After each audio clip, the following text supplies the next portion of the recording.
सपा के युवा सांसद जियाउर रहमान बर्क ने संविधान की ऐसी वकालत की कि मोदी के मंत्री और दरवाजे पर खड़े तंत्री तक सन्न रह गए, पुंगी बजाकर लुंगी खोल दी। मुस्लिम सांसद ने मुद्दे पर ऐसा भाषण दिया कि धर्मेंद्र यादव और डिंपल यादव भी टेबल बजाने से खुद को रोक नहीं पाए। वाकई सुनने वालों को मजा आ गया। भाषण खत्म हुआ तो अखिलेश यादव ने भी सांसद की तारीफ की और हाथ मिलाकर कहा कि तुम ही देश के भविष्य हो। सुनिए संभल से सपा सांसद का लाजवाब भाषण। मैं आज यहाँ मजलूमों की आवाज बनकर खड़ा हूँ। उन करोड़ों भारतीय मुसलमान और अल्पसंख्यकों की जद्दोजहद और हक की बात करना चाहता हूँ जो इस देश का अटूट हिस्सा हैं। मेरे अल्फाज बंटवारे के नहीं बल्कि इत्तेहाद के हैं। मेरे अल्फाज मायूसी के नहीं बल्कि एक उम्मीद के हैं। ऐसी उम्मीद जो कि हमारे इस देश को जोड़ना चाहती है। हमारे संविधान को बनाने के लिए हमारे बाबा भीमराव अंबेडकर साहब, मौलाना अबुल कलाम आजाद साहब, डॉक्टर जाकिर हुसैन साहब ने मिलकर के इस संविधान को बहुत मेहनत के साथ बनाया था। ये सिर्फ किताब की शक्ल में देने के लिए नहीं है। आज संविधान के उस पर मैं कहना चाहता हूं कि भारत का संविधान इंसाफ, आजादी और भाईचारगी की जिंदा गवाही है और ये गारंटी देता है कि नागरिक हर मजहब, जात या नस्ल पर इज्जत के साथ गुजार सकते हैं जिंदगी। लेकिन अफसोस है, एक मुस्लिम रहनुमा की हैसियत से मुझे इस दस्तावेज पर बेपनाह फख्र है जो कि दस्तावेज जो संविधान हमें इजाजत देता है। आर्टिकल 15 के मुताबिक किसी भी नागरिक को मजहब, जात, लिंग, नस्ल या जन्म के स्थान पर भेदभाव नहीं किया जाएगा। आर्टिकल 19 में बोलने के, अभिव्यक्ति की आजादी का हक दिया गया है जो कि हमारे अधिकारी को हक की आवाज को छीनने का आप काम कर रहे हैं। आर्टिकल 25 अपने मजहब को मानने और उस पर अमल करने की आजादी देता है। आर्टिकल 29 के तहत अल्पसंख्यकों के हकों की हिफाजत करने के लिए प्रावधान किए गए हैं। लेकिन आप तो हमारे हकों की छीनना चाहते हैं।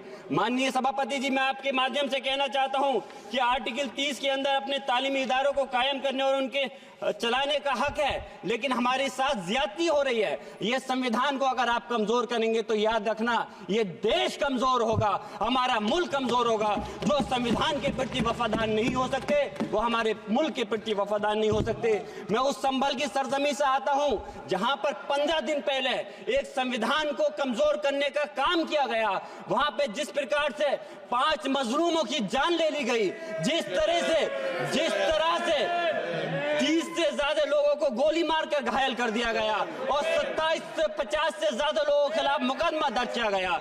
मैं पूछना चाहता हूं माननीय सभापति जी, मैं सांसद हूं, मैं अपने मुकदमे का मैंने कहा था मुझे डर नहीं है। मेरे खिलाफ मुकदमा लिखा गया, मैं वहां मौजूद नहीं था और ये मुकदमा जो हमारे चाहे विपक्ष के सांसद हो या सत्ता पक्ष के सांसद हो, आप याद रखिए जनता की आवाज हो, जनता के बीच में जाकर के आपके जवाबदेही बनती है। और मैंने अपनी जनता को आवाज को उठाने का काम किया तो क्या गलत किया था? माननीय सभापति जी, सिर्फ इस बुनियाद पे मुकदमा लिख दिया गया। आज मैं आपको बताना पॉइंट पे बोल रहा हूँ, संविधान पर ही बोल रहा हूँ माननीय सभापति जी। आज मैं चाहता हूँ उन लोगों को इंसाफ मिलना चाहिए जिन्होंने ज्यादती की है, उनको सजा मिलनी चाहिए। और आज एक इमाम को सिर्फ इसलिए गिरफ्तार कर लिया गया संभल के अंदर कि सिर्फ उन्होंने अजान लाउड स्पीकर से दे दी थी।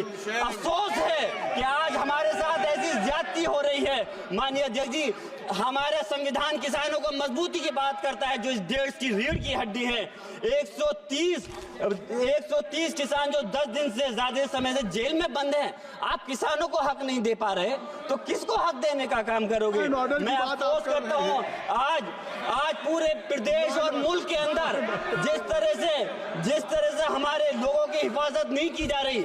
एक मॉब लिंचिंग सिर्फ धर्म के नाम पर, अगर कोई मुस्लिम है, ओबीसी है या पिछड़ा समाज का, एससी समाज का है तो नाम पूछ करके उसकी हत्या कर दी जाती है।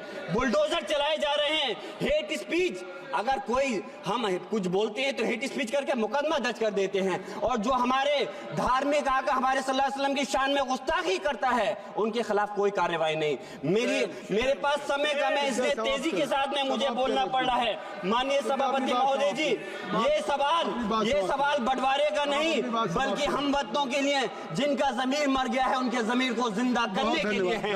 हम चाहते हैं इस देश की आजादी, हमारी देश की, सभापति जी बस मैं अपनी बात खत्म कर रहा हूं, 1 मिनट। हमारी देश की आजादी के लिए मैं ये कोई बंटवारे की बात नहीं कर रहा, लेकिन हमारे मुस्लिम और हिंदू समाज सब लोगों ने मिलकर के इस देश को आजाद कराने का काम किया था।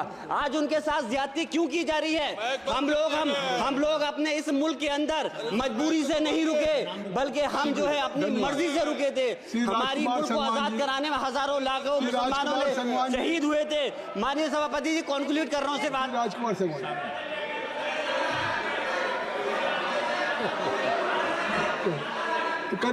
आप कंक्लूड करें ना, आप कंक्लूड कर लें।